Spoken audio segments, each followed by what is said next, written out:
Hello everyone, मैं विक्रम कुमार आप सभी का अपने यूट्यूब चैनल स्कॉलर्स कॉन्सेप्ट के ऊपर स्वागत करता हूं।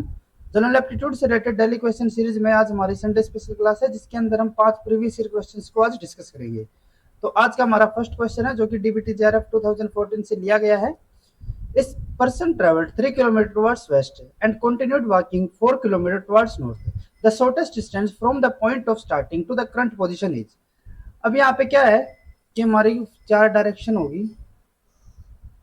ये हो जाती है ईस्ट, ये वेस्ट, ये नॉर्थ और ये साउथ। अब कोई पर्सन था, वो इनिशियली कहाँ पे है, ए पॉइंट के ऊपर था। जैसे कि ये पॉइंट हो गया हमारा ए। अब वो क्या गया स्टार्टिंग में 3 किलोमीटर वेस्ट की तरफ, तो इस तरफ, तो यानी कि वो 3 किलोमीटर सपोज करके चलते हैं, ये हमारा 3 किलोमीटर हो गया। तो 3 किलोमीटर वो किस तरफ गया, वेस्ट की तरफ। फिर उसके बाद अब हम यहाँ पे मान के चलते हैं कि वो बी पॉइंट के ऊपर आ गया। 3 किलोमीटर वेस्ट जाने के बाद फिर वो वहां से कहा गया 4 किलोमीटर नॉर्थ की तरफ, नॉर्थ यानी कि ऊपर की तरफ। तो वो 4 किलोमीटर गया इस तरफ, हो गया नॉर्थ की तरफ। ठीक है, ये हो गया हमारा 4 किलोमीटर। और यहाँ पे वो पॉइंट है हमारा सी। ठीक है, तो फाइनली वो कहाँ पे पहुंच गया, सी पॉइंट के ऊपर। अब हमें कैलकुलेट क्या करना है, the shortest distance from the point of starting to the current position. जो उसकी करंट पोजिशन है और जो स्टार्टिंग पॉइंट है, उनके बीच का जो शॉर्टेस्ट डिस्टेंस, शॉर्टेस्ट डिस्टेंस कौन सा होगा हमारा, ये वाला। तो हमें ये डिस्टेंस यहाँ पे कैलकुलेट करना है, ए और सी। ठीक है, तो ये जो हमारा फॉर्मूला होगा, अब ये हमारा कितने डिग्री का है, 90 डिग्री का। तो इसको हम किससे करेंगे सॉल्व, पाइथागोरस थ्योरम से। पाइथागोरस थ्योरम, तो उसमें हमारा क्या होता है, जो हमारा हाइपोटेनियस है, हाइपोटेनियस यहाँ पे क्या होगा, एसी। ठीक है, वो किसके, उसका जो स्क्वायर होगा वो किसके इक्वल होगा, ए बी का स्क्वायर। ठीक है, बेस। और ये हमारा जो परपेंडिकुलर है, यानी कि हमारा जो बी सी होगा, इसका स्क्वायर। ठीक है, तो ए सी स्क्वायर, ए बी की वैल्यू यहाँ पे क्या है, 3 किलोमीटर। ठीक है, ये किलोमीटर यहाँ पे एक बार रहने देते हैं, 3 प्लस ये हमारा कितना है, बी सी 4, इसका स्क्वायर। तो अगर हम यहाँ पे ए सी कैलकुलेट करें तो हमारा क्या हो जाएगा, इसका स्क्वायर रूट, 3 का स्क्वायर क्या आएगा 9, 4 का 16, तो हमारा अंडर रूट क्या हो गया, ये 25, और 25 का अंडर रूट क्या होता है 5। तो ये हमारा क्या हो जाएगा 5 किलोमीटर। तो जो हमारे ए सी आएगा ये कितना आएगा 5 किलोमीटर। तो हमारा जो यहाँ पे सेकंड ऑप्शन होगा ये करेक्ट हो जाएगा। देन उसके बाद नेक्स्ट हमारा क्वेश्चन है, जो कि डीबीटी जेआरएफ 2014 से ही लिया गया है। क्वेश्चन है, Mohan is 18 from either end of a row of boys, how many boys are there in that row. अब यहाँ पे क्या है कि कोई मोहन है और वो किसी रो के अंदर बैठा हुआ है, और हम किसी भी एंड से काउंट करें, जैसे कि वो कोई रो ये हो गई, अगर हम इस एंड से स्टार्ट कर रहे हैं, ठीक है, तो भी वो कौन सी पोजीशन के ऊपर है, 18th के ऊपर। और अगर हम दूसरी एंड से स्टार्ट करें, यहाँ से अगर हम स्टार्ट करते हैं, तो भी वो कौन सी पोजीशन के ऊपर है, 18th के ऊपर। तो हमें यहाँ पे कैलकुलेट करके बताने हैं कि इस रो के अंदर हमारे टोटल कितने बॉयज होंगे। तो अगर हम यहाँ से स्टार्ट करें तो वो कौन से पोजीशन पे है, 18th के ऊपर। तो इसका मतलब क्या होगा कि उससे पहले इस तरफ कितने बॉयज होंगे, 17। तभी तो वो कौन से नंबर पे आएगा, 18th के ऊपर। और सेम अगर वो यहाँ से भी 18th पोजीशन पे है, तो उसके बाद यहाँ पे कितने बॉयज मिलेंगे, 17 यहाँ पे मिलेंगे। ठीक है, तभी तो अगर हम इससे स्टार्ट करेंगे तो भी वो कौन सी पोजीशन पे आएगा, 18th के ऊपर। तो अब क्या हुआ कि 17 इस तरफ है, बीच में कौन आया, मोहन, और 17 इस तरफ है। ठीक है, तो हमारे टोटल कितने हो गए, 17 प्लस 1 18 प्लस 17, तो ये हमारा हो जाता है 35। ठीक है, तो जो हमारा फोर्थ ऑप्शन होगा ये यहाँ पे करेक्ट हो जाता है। उसके बाद हमारा नेक्स्ट क्वेश्चन है, जो कि CSIR JRF 2012 से लिया गया है। The rabbit population in a community A increases by 25% per year, while the in community B increases at 50% per year respectively. If the present population of A and B are equal, the ratio of the number of rabbit in B to A after 2 years will be। अब यहाँ पे क्या है कि हमें दो community दी हुई है, एक है हमारी कम्युनिटी ए और एक है कम्युनिटी बी। ठीक है, जो कम्युनिटी ए है उसके अंदर किस रेट से इंक्रीज हो रहा है, 25% पर ईयर। ठीक है, और जो कम्युनिटी बी है उसके अंदर किस रेट से इंक्रीज हो रहा है, 50% पर ईयर। तो हमें यह बताना है कि 2 साल के बाद जो इनकी पॉपुलेशन है उसके अंदर बी टू ए का रेशो हमारा क्या होगा, और इनकी जो इनिशियल पॉपुलेशन है इस टाइम पे वो क्या है, दोनों की इक्वल है। तो यहाँ पे हम सपोज करके चलते हैं कि इनकी जो इनिशियल पॉपुलेशन है वो है 100, तो इसकी भी कितनी होगी यहाँ पे 100। तो अगर हम देखें कि 1 साल के बाद जो हमारी ए कम्युनिटी है उसके अंदर टोटल कितनी पॉपुलेशन हो जाएगी, इस टाइम पे कितनी है उसकी 100, और उसके अंदर कितना इंक्रीज हो रहा है 25%। तो अगर हम यहाँ पे 100 का 25% देखें तो ये हमारा कितना हो जाएगा 100 प्लस ये हो गया 25। तो 1 साल के बाद उसकी पॉपुलेशन कितनी हुई 125। तो 1 साल के बाद हो गई इसकी 125। देन उसके बाद हमें 2 साल के लिए बताना है यहाँ पे। तो 2 साल के बाद इसकी पॉपुलेशन कितनी हो जाएगी, अब इंक्रीज कितनी हो रही है 25% पर ईयर। तो 1 साल के बाद उसकी पॉपुलेशन हो गई थी 125। तो इसके अंदर अब दोबारा से कितना इंक्रीज हुआ है 20%। तो ये हमारा हो जाएगा 120 इंटू 25%।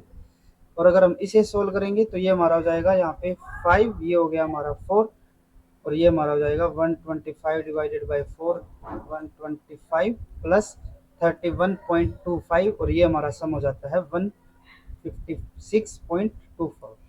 तो हमारे 2 साल के बाद ए कम्युनिटी के अंदर टोटल पॉपुलेशन कितनी हो गई 156.25।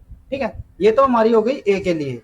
अब हम काउंट करते हैं हमारे बी के लिए कितनी पॉपुलेशन रहेगी 2 साल के बाद। तो हमारी इनिशियल पॉपुलेशन कितनी है 100। ठीक है, तो 100 प्लस इसके अंदर इंक्रीज कितना हो रहा है 50% का, तो ये हमारा हो गया कैंसिल आउट। तो 100 प्लस 50 ये हमारा कितना हो गया 150। तो 1 साल के बाद इसकी पॉपुलेशन कितनी हुई 150।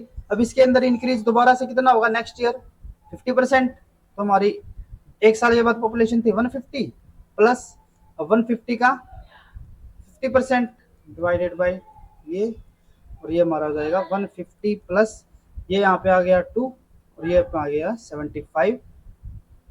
तो ये हमारा कितना हो जाएगा 75 इज इक्वल टू ये हमारा हो गया 225।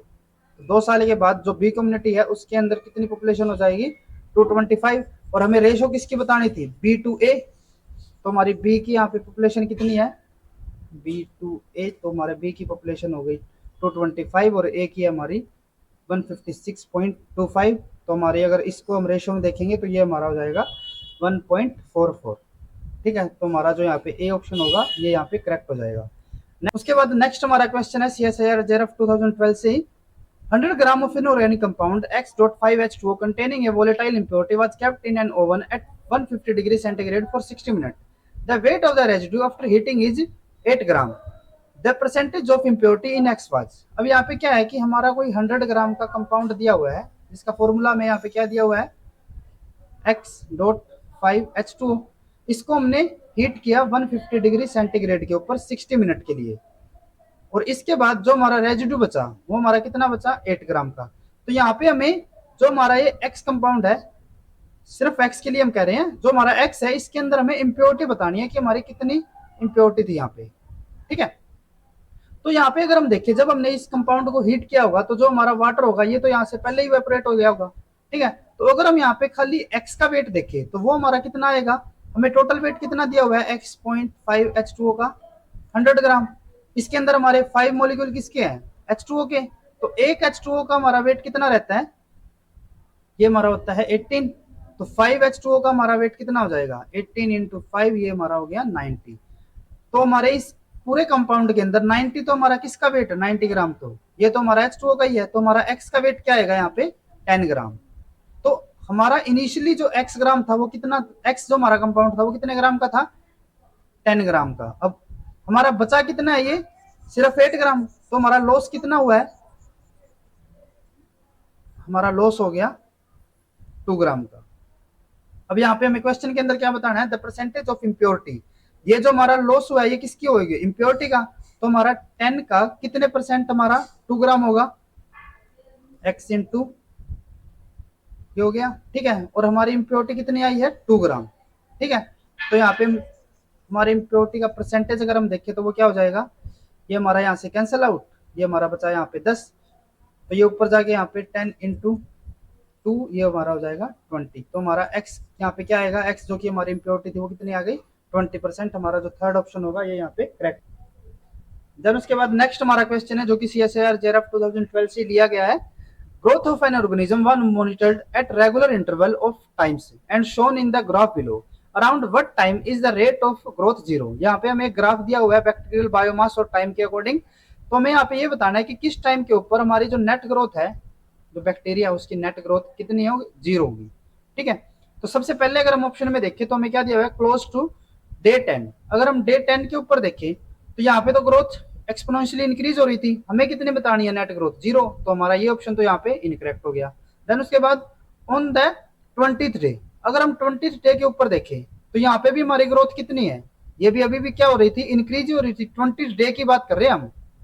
ठीक है, तो यहाँ पे ये भी 20th डे की अगर हम बात करें तो 20 डे को भी ये क्या हो रही है, इंक्रीज ही हो रही है। सिर्फ 20th डे की बात कर रहे हैं यहाँ पे हम, तो ये भी हमारा क्या हो गया, ऑप्शन इनकरेक्ट हो गया। देन उसके बाद between 20 to 30 days, 20 to 30 days की अगर हम बात करें यहाँ पे, तो जो हमारी ग्रोथ है वो कितनी हुई, उतनी आ गई वापस। तो यहाँ पे अगर हम नेट ग्रोथ की बात करें तो नेट ग्रोथ हमारी कितनी हुई, जीरो ही हुई है। तो ये जो हमारा ऑप्शन होगा ये यहाँ पे करेक्ट हो गया। देन उसके बाद बिटवीन 30 एंड 40 डेज, तो 30 एंड 40 डेज के बाद बात करते हैं तो यहाँ पे जो पॉपुलेशन है वो क्या हुई है, डिक्रीज हुई है। तो नेट ग्रोथ हमारी नेगेटिव में आ गई, लेकिन जीरो तो नहीं हुई ना। ठीक है, तो इसीलिए हमारा जो फोर्थ ऑप्शन होगा ये भी यहाँ पे इनकरेक्ट हो गया। तो हमारा यहाँ पे थर्ड ऑप्शन करेक्ट हो जाता है। अगर आपको ये वीडियो यूजफुल लगी हो तो please like and share this video. और जनरल एप्टीट्यूड से रिलेटेड इसी तरीके के क्वेश्चन करने के लिए please subscribe to our YouTube channel Scholars Concept. Thank you.